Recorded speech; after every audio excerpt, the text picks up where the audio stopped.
తెలంగాణ అభివృద్ధిపై చర్చకు సిద్ధమని మంత్రి తలసాని శ్రీనివాస్ యాదవ్ బీజేపీ కాంగ్రెస్ నేతలకు సవాల్ విసిరారు. అంబర్పేట నియోజకవర్గ పరిధిలోని గోలాక డివిజన్ బీఆర్ఎస్ ఆత్మీయ సమ్మేళనంలో ముఖ్య అతిథిగా మంత్రి పాల్గొన్నారు. ఈ కార్యక్రమంలో BRS Hyderabad incharge Dasoju Sravan, MLA Kaleru Venkatesh కార్యకర్తలు పెద్ద ఎత్తున పాల్గొన్నారు. అభివృద్ధికి తెలంగాణ ప్రభుత్వం సహకరించడం లేదని ప్రధాని మాట్లాడడం హాస్యాస్పదంగా ఉందని తలసాని అన్నారు. ఎమ్మెల్యేగా 15 ఏళ్లు, కేంద్ర మంత్రిగా 4 సంవత్సరాల నుండి ఉంటున్న కిషన్ రెడ్డి అంబర్పేటకు ఏం చేశారో చెప్పాలని తలసాని డిమాండ్ చేశారు. ఇక పేపర్ లీకులో ఉన్న రాజశేఖర్ రెడ్డి, వందెప్ప, ప్రశాంత్ అందరూ కూడా బీజేపీ పార్టీ వాళ్ళని దాసోజు శ్రవణ్ ఆరోపించారు.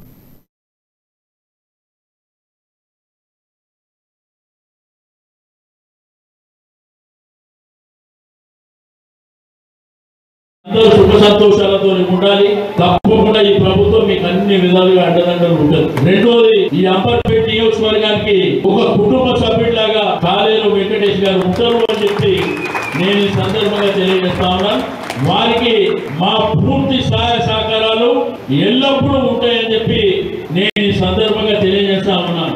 ఎందుకంటే ఈ రోజు బీజేపీ నిజంగా చాలా మాట్లాడుతుంటారు.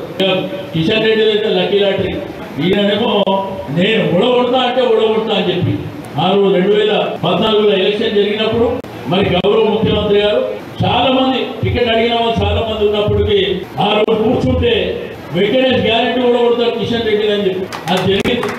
అది మీ మీద నమ్మకంతో చెప్పండి, మీరు కూడా అద్భుతంగా పనిచేసి గెలిపించుకుంటారు.